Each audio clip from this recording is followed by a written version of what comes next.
Hello guys, welcome to my YouTube channel. आज के इस वीडियो में हम बात करेंगे एडवांस सेट थ्योरी के बारे में। इससे पहले जो मैंने वीडियोस बनाई थी उसमें मैंने सेट थ्योरी पढ़ाया था, वो बेसिक्स था और उसमें जो थोड़े बहुत क्वेश्चंस आते हैं वो भी मैंने बताए थे। आज के इस वीडियो में हम थोड़ा सा और हायर लेवल पे सेट के बारे में जानेंगे और केवल सिंगल सेट ही नहीं, सेट के बीच में जो मैपिंग्स होती हैं उनसे भी रिलेटेड हम डिस्कशन करेंगे।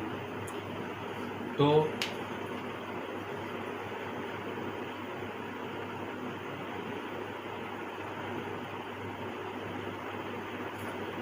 इससे मैं आपको बताने से पहले अगर मैं थोड़ा सा रिकॉल करूं तो आपने देखा होगा मैंने पिछली जो वीडियोस थी उसमें मैंने बताया था डोमेन, कोडोमेन और रेंज के बारे में। तो थोड़ा सा मैं उसको यहाँ पर भी रिवाइज कर दे रहा हूँ कि किसी भी मैपिंग में डोमेन, कोडोमेन और रेंज क्या होता है। तो देखिए, किसी भी मैपिंग में, ठीक है, मान लीजिए एफ है, ये ए से बी में है, तो ये आपका ए सेट हो गया, ये आपका बी सेट, ठीक है। तो जो पहला सेट होता है ये आपका डोमेन होता है,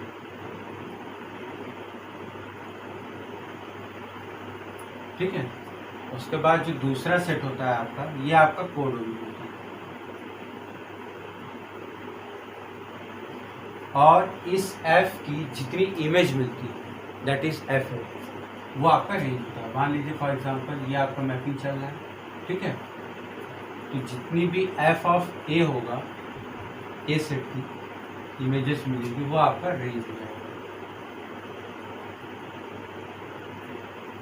ठीक है। ये होता है। अब इसमें आपको कुछ स्पेशल टाइप्स की मैपिंग भी मैंने वहाँ पर बताई थी, जिसमें कि मैंने बताया था 1-1 होती है, ऑन टू होती है, मेनी वन होता है और इनटू मैपिंग होती है, ठीक है। ये बेसिकली 4 तरह की मैपिंग्स होती हैं, इनकी कॉम्बिनेशंस भी होती हैं। तो ये जो मैपिंग्स थी इनकी अपनी अपनी टाइप थी कि अगर एफ डोमेन के हर एक एलिमेंट का अगर यूनिक इमेज ही मिलता है तो हम बोलते थे कि 1-1 है। अगर डोमेन के सारे एलिमेंट का इमेज कोडोमेन मिल रहा है और कोडोमेन में उतने ही एलिमेंट्स हैं तो हम बोलते थे कि ऑन टू मैपिंग है। अगर डोमेन के मोर देन 1 एलिमेंट्स की सेम इमेज मिल रही है तो मेनी वन, और अगर रेंज कोडोमेन के बराबर नहीं है तो इनटू मैपिंग हो जाती थी। तो ये तो बेसिक सी बातें थी। अब मैं आपको जो बताऊंगा वो ये बताऊंगा कि हम जब फंक्शन 1-1 और ऑन टू प्रूफ करते हैं, तो जब हम 1-1 प्रूफ करते हैं तो उससे पहले हमें फंक्शन को वेल डिफाइंड प्रूफ करना होता है। तो अक्सर दिमाग में कन्फ्यूजन होता है कि ये वेल डिफाइंड और 1-1 प्रूफ करना ये एक जैसे ही लगते हैं। तो सबसे पहले मैं उस डाउट को क्लियर करता हूँ।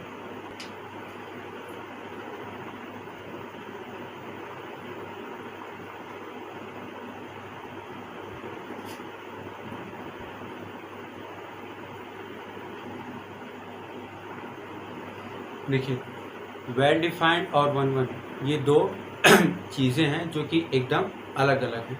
हालांकि इनका प्रोसेस तो आपको सेम लगेगा, अभी मैं जब यहाँ पर आपको बताऊंगा तो भी आपको सेम लगेगा, लेकिन मैं आपको इसका बेसिक्स बताऊंगा तब आपको क्लियर हो जाएगा कि जब हम फंक्शन को वेल डिफाइंड प्रूफ करते हैं तो क्या प्रूफ करते हैं और जब फंक्शन को 1-1 प्रूफ करते हैं तो क्या प्रूफ करते हैं। तो देखिए, वेल डिफाइंड का मतलब ये होता है कि आपने पढ़ा होगा कि फंक्शन जो होता है वो रिलेशन से डिराइव है, ठीक है। किसी दो सेट के बीच में सबसे पहले रिलेशन की बात आई थी, लेकिन वो रिलेशन जब इस तरीके से होने लगा कि हमें डोमेन की मोर देन 1 इमेज ना मिले, ठीक है, हमें डोमेन की एक एलिमेंट की मोर देन 1 इमेज ना मिले, जब इस तरीके से वो रिलेशन डिफाइन होने लगा, उसी रिलेशन को हमने नया नाम दे दिया फंक्शन, ठीक है।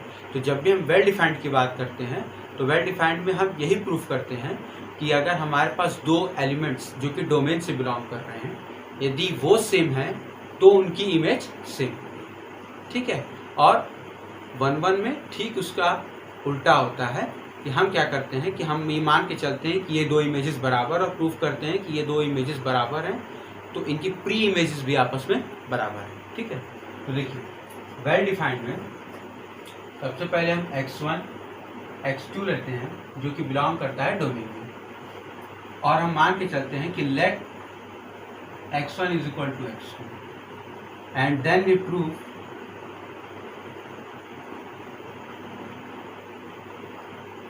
क्या fx1 is equal to fx2। तो ये कॉन्सेप्ट होता है किसी भी फंक्शन को वेल डिफाइंड प्रूफ करने के लिए। 1 के केस में क्या होता है, हम लेके चलते हैं fx1 fx2 belongs to codomain, ठीक है।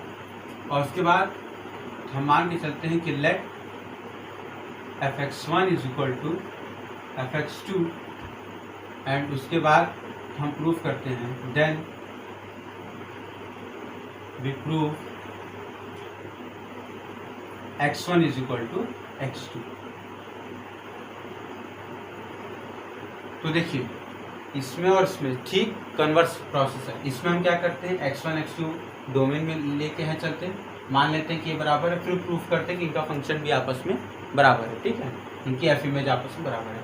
1 में क्या होता है कि हम f इमेज जो कोडोमेन होता है वहाँ से लेके हैं चलते हैं, मान के चलते हैं कि इनकी वैल्यू बराबर है, और फिर हम प्रूफ करते हैं कि इनके प्री इमेजेस यानी x1 और x2 भी आपस में क्या है बराबर है, ठीक है। तो ये आपका होता है। अब देखिए इसमें ये चीज़ और इसमें ये चीज़ क्यों होता है, हमारे दिमाग में तो ये डाउट आना चाहिए ना कि आखिर हम 1 में ऐसी मैपिंग लेके क्यों चल रहे हैं और वेल डिफाइंड में ऐसी मैपिंग लेकर के क्यों चल रहे हैं। भाई उल्टा भी हो सकता है। तो इसका प्रूफ मैं आपको अभी बताता हूँ with the help of Venn diagram. Venn diagram से आप उसको समझेंगे कि क्यों हम ऐसा लेकर के चलते हैं।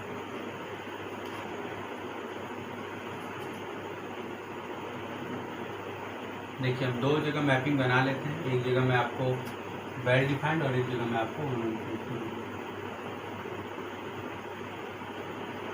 ठीक है। तो ये वाला हिस्सा वेल डिफाइंड के लिए कर देते हैं और ये वाला हिस्सा 1 के लिए कर देते हैं। देखिए set A, set B, set A, set B, ठीक है।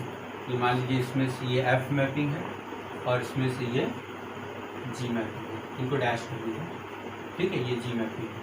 तो देखिए अभी मैंने आपको बताया कि वेल डिफाइंड के लिए हम क्या लेके चलते हैं, डोमेन के एलिमेंट्स लेकर के चलते हैं और प्रूफ करते हैं कि यदि ये आपस में बराबर हैं, मान लिए हैं, तो इनकी एफ इमेजेस भी आपस में बराबर हैं। तो देखिए मान लीजिए कि हम ये आपस में लेकर के चलते हैं, ठीक है। अब हमने ये x1 x2 ले लिया, ठीक है, और मान के चलिए कि ये आपस में बराबर है, ठीक है।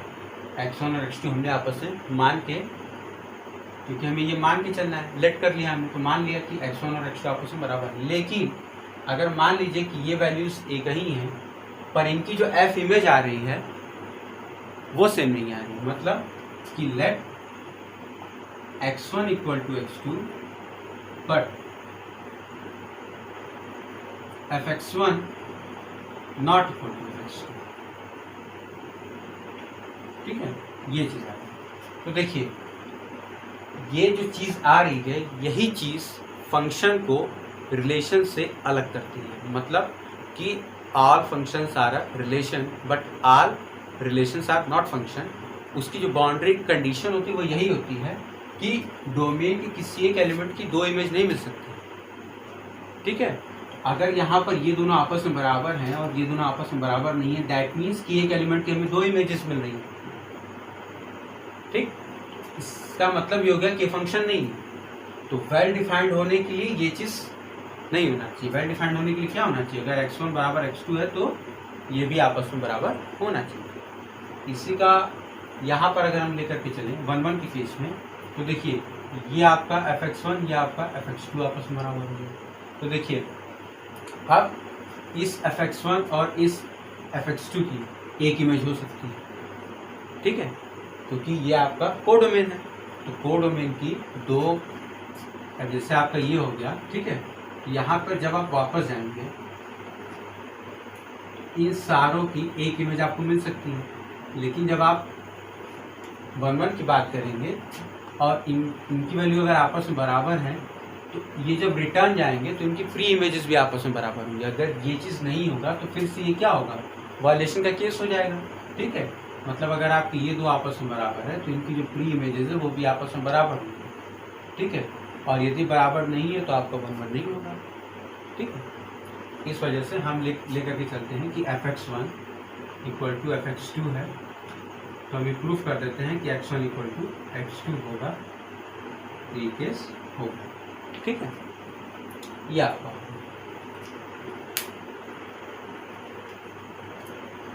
अब देखिए मैं कुछ आपको बेसिक्स चीज़ें बता दे रहा हूँ जिसको कि प्रूफ की ज़रूरत नहीं है, आप इसको बस याद रख सकते हैं, वो ज़्यादा बेटर है। अगर मान लीजिए आपके पास एक सेट ए है और एक सेट बी है,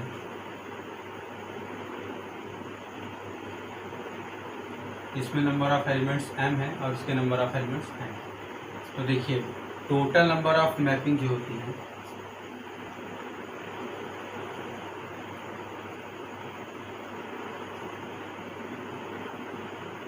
वो होती है n to the power n। ठीक है, उसके बाद टोटल नंबर ऑफ 1 1 मैपिंग जो होती है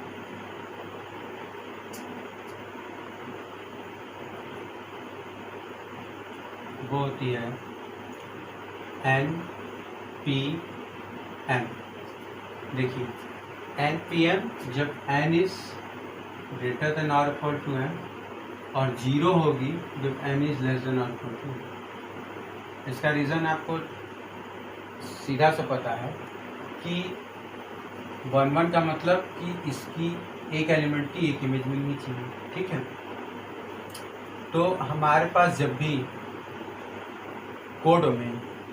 डोमेन से बड़ा या बराबर होगा तभी हम 1 1 मैपिंग के बारे में सोच सकते हैं। अगर हमारा कोडोमेन, ठीक है, डोमेन से बड़ा या बराबर होगा तभी हम सोच सकते हैं कि ये 1 1 मैपिंग होगी। जैसे ही ये छोटा हो जाएगा तो इसके मोर देन वन एलिमेंट की क्या होगी, सेम इमेज मिलने लगेगी।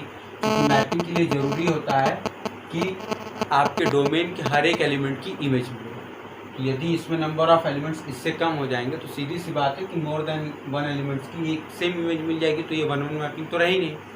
इसलिए कंडीशन आपकी ये होती है कि कोडोमेन के नंबर ऑफ एलिमेंट्स जब तक डोमेन्स के बराबर या उससे बड़े हैं तब तक हम नंबर ऑफ 1 1 मैपिंग्स ये बता सकते हैं। ठीक है, और ये P फॉर परम्यूटेशन है जो आप पढ़ते हैं।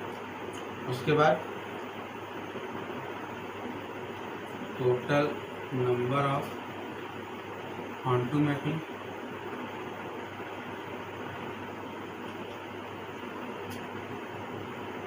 ये होता है n to the power n minus,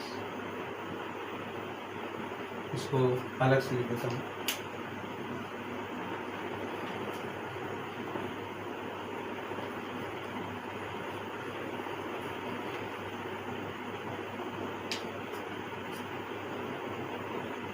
number of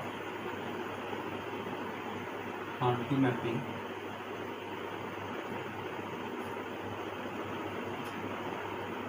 n to the power n minus summation r is equal to 1 to n minus 1 के पावर r प्लस 1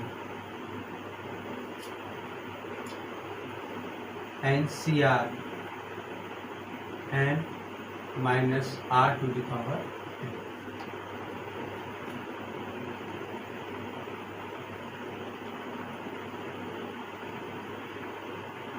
ठीक है, ये total number of onto mapping होगी। अब अगर हम बात करें नंबर ऑफ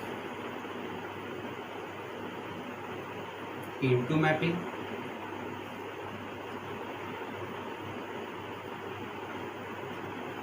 तो सिंपल सा इस वाले प्रोडक्ट को एक साथ रखेंगे।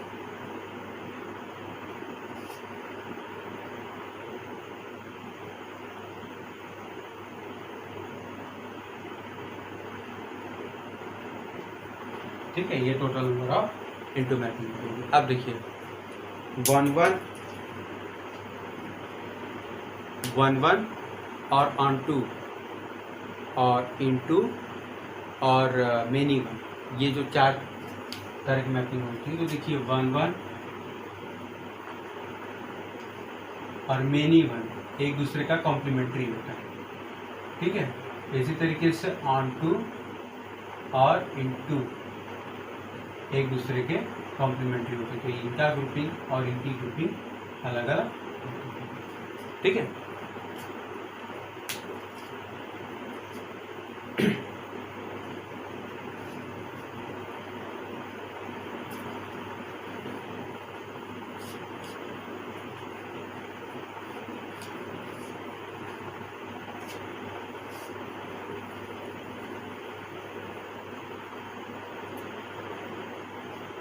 अब आइए बात कर लेते हैं कैंटर्स थ्योरम के बारे में, ठीक है। कैंटर्स थ्योरम के बारे में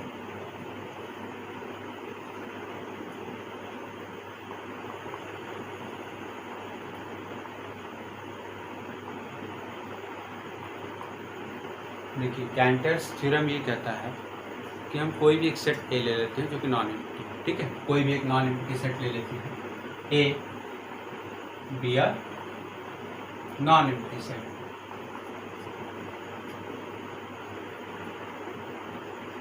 अगर हम ए को नॉन एम्प्टी सेट ले लेते हैं तो कैंटर्स थ्योरम ये कहता है कि कोई भी ऐसी मैपिंग एग्जिस्ट ही नहीं करेगी जो कि किसी नॉन एम्प्टी सेट से उसके पावर सेट में ऑन टू, ठीक है।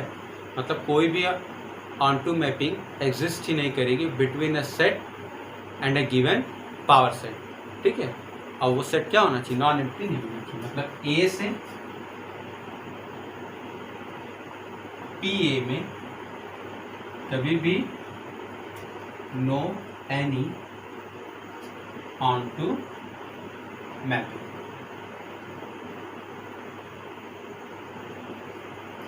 ए से पी ए में कोई भी ऑन टू मैपिंग एग्जिस्ट नहीं करती है, ठीक है। कैंटर्स थ्योरम ये सीधा सीधा सा स्टेटमेंट देता है।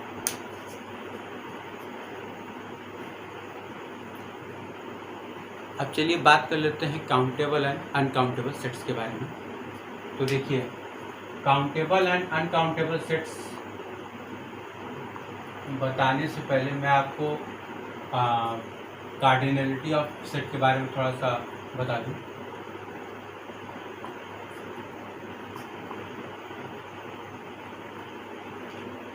ठीक है, देखिए कार्डिनलिटी जो होता है वो बेसिकली किसी भी सेट में जो नंबर ऑफ एलिमेंट्स होते हैं उनके नंबर्स को बताता है। जैसे किसी भी सेट की अगर कार्डिनलिटी 5 है, दैट मीन्स कि उस सेट में 5 एलिमेंट्स हैं, ठीक है। तो हम काउंटेबल और अनकाउंटेबल जो डिफाइन करते हैं किसी भी सेट को, वो उसकी कार्डिनलिटी के बेसिस पे करते हैं कि वो उसकी जो कार्डिनलिटी है वो काउंटेबल है कि अनकाउंटेबल, ठीक है। अब देखिए, हमारे पास काउंटेबल अगर हम बात करें तो हमारे पास नेचुरल नंबर्स काउंटेबल हैं, इंटीजर्स काउंटेबल हैं, ठीक है। लेकिन क्या नेचुरल नंबर्स काउंटेबल होने के साथ साथ फाइनाइट है? तो हम ये देखेंगे कि हम नेचुरल नंबर्स के सेट को भले ही काउंट करें, 1 से स्टार्ट करें, बट उसका कहीं एंड नहीं है। दैट मीन्स कि इट इज़ काउंटेबली इनफाइनाइट। लेकिन अगर वही बात करें रियल नंबर्स की, तो रियल नंबर्स का भी कोई एंड नहीं, लेकिन हम रियल नंबर्स को काउंट भी नहीं कर सकते हैं। फॉर एग्जांपल, हम 1 बोलेंगे, 1 के बाद 2 बोलेंगे, तो 1 से 2 के बीच में भी infinite number of real numbers आते हैं। और अगर हम 1 के बाद 1.1 भी बोलें तो 1 और 1.1 के बीच में भी infinite number of real numbers आते हैं। तो हम इनको काउंट ही नहीं कर सकते, तो they are called uncountable sets, ठीक है। अब काउंटेबल और अनकाउंटेबल तो हमें समझ में आएगा, ठीक है। अब हम बात करेंगे, इसी के अंदर आता है इक्विवेलेंट सेट्स। इक्विवेलेंट या हम कहते हैं सिमिलर,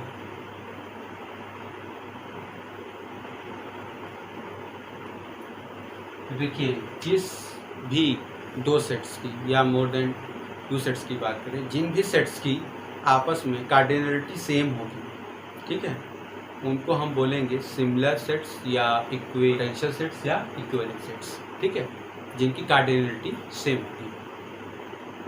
अब अगर हम बात करें नेचुरल नंबर n से मैपिंग रियल नंबर। ठीक है, हम एक मैपिंग की बात कर रहे हैं जो कि नेचुरल नंबर से रियल नंबर में हो रही है।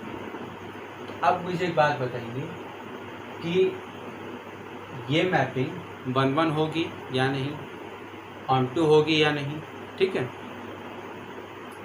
ये सब सारी बातें आएंगी। तो देखिए 1-1 की अगर हम बात करें तो मैंने आपको बताया था कि जब भी कोडोमेन में नंबर ऑफ एलिमेंट्स डोमेन से ज़्यादा या बराबर हो तो हम कह सकते हैं कि वहाँ पे 1-1 मैपिंग एग्जिस्ट करेगी। तो यहाँ पे रियल नंबर अनकाउंटेबल है, नेचुरल नंबर काउंटेबली इनफाइनाइट है। तो हम ये कह सकते हैं कि इसमें 1-1 मैपिंग एग्जिस्ट करेगी। अब हम बात करेंगे ऑन-टू मैपिंग की। तो देखिए ऑन-टू मैपिंग करना नेचुरल नंबर से रियल नंबर में पॉसिबल नहीं, क्योंकि real number minus infinite to plus infinite to finite. ठीक है, तो उसके लिए आप नेचुरल नंबर से कोई मैपिंग लेकर के जा नहीं सकते जो कि इसमें बनाया और वो ऑन। ठीक है, क्योंकि ऑलरेडी इनफाइनाइट सेट है, इसमें नंबर ऑफ एलिमेंट जो है वो काउंटेबल हैं ही। ठीक है, तो ऐसे ये ऑन टू मैपिंग नहीं बनेगी।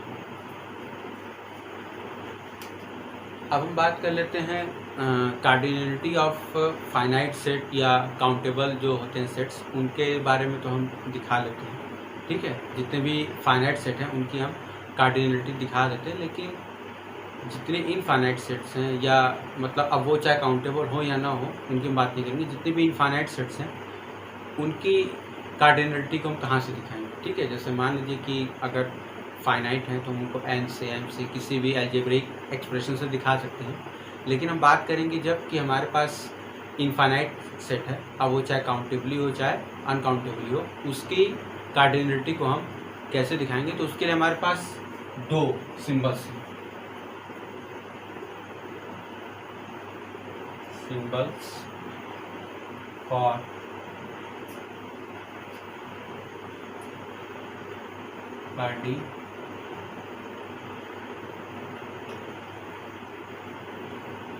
Cardinality of infinite set. ठीक है, तो देखिए पहला है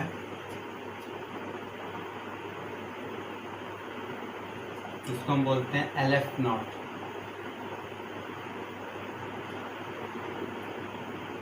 और दूसरा है कॉन्टिन्यू।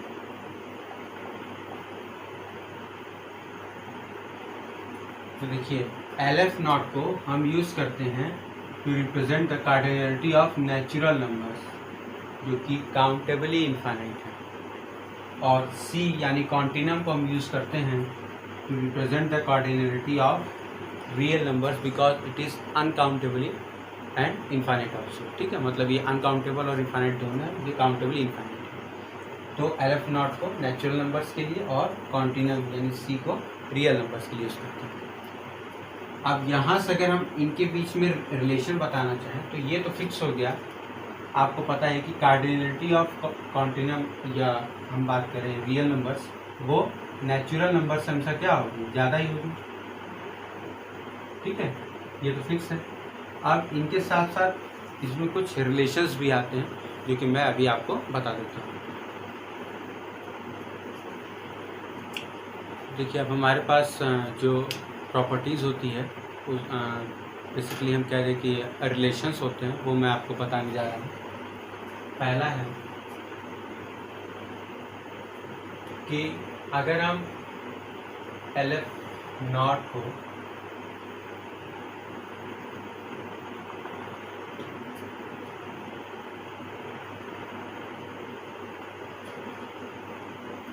अगर हम इसको n टाइम्स ऐड कर देते हैं तो भी हमें क्या देगा, LF नॉट ही देगा। और इसकी स्पेलिंग आप थोड़ा करेक्ट कर लीजिएगा, शायद मैंने पिछली बार सही नहीं लिखी थी, दैट इज LF नॉट। ठीक है, शायद मैंने NOT लिख ली थी। दूसरा है कि हम उसमें कोई भी क्वांटिटी ऐड करें वो हमेशा वही रहेगी। ठीक है, तीसरा, अब अगर हमारे पास ये आ जाए जहाँ पर C क्या है, कॉन्टिन्यूम। ठीक है, और ये LF0 है। इन दोनों का सम क्या होगा, कॉन्टिन्यूम ही होगा। नेक्स्ट है कि अगर हम C को भी n टाइम्स ऐड करें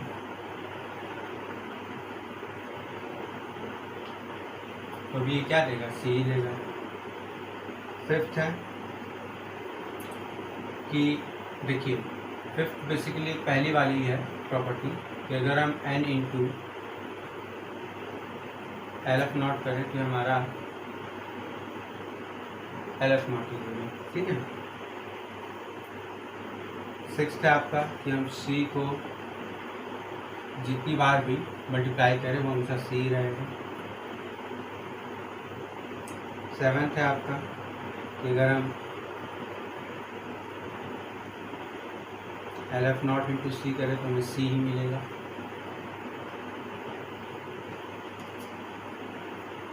उसके बाद 2 के पावर LF0 is equal to C होता है हमारा, ठीक है। ये आपकी बेसिकली 8वीं प्रॉपर्टी है। 9 अगर हम LF0 के पावर LF0 करें, ठीक है, तो ये आपका 2 के पावर LF0 is equal to C ही देगा। 10th जो आपकी प्रॉपर्टी है वो ये है कि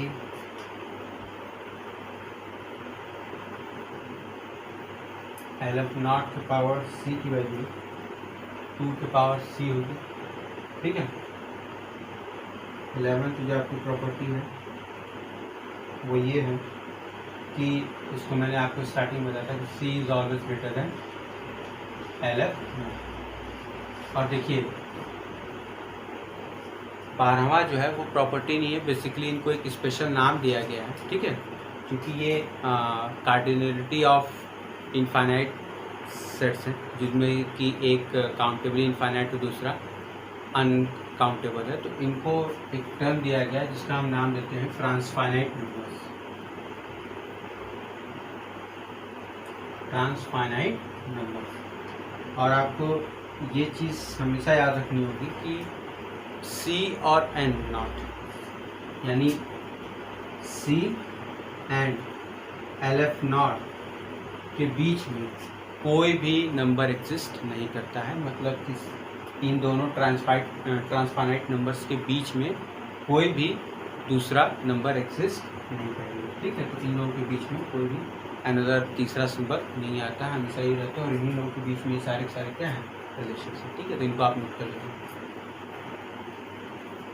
तो आज के वीडियो में इतना ही। और अगर आपको वीडियो अच्छी लगी हो तो प्लीज़ वीडियो को लाइक करिए, शेयर करिए और मेरे चैनल को सब्सक्राइब कर लीजिए। साथ ही साथ बेल आइकन भी प्रेस कर लीजिएगा ताकि मेरी वीडियोस की आने वाली नोटिफिकेशन आपको मिल जाए। तो मिलते हैं नेक्स्ट वीडियो में, तब तक के लिए थैंक यू।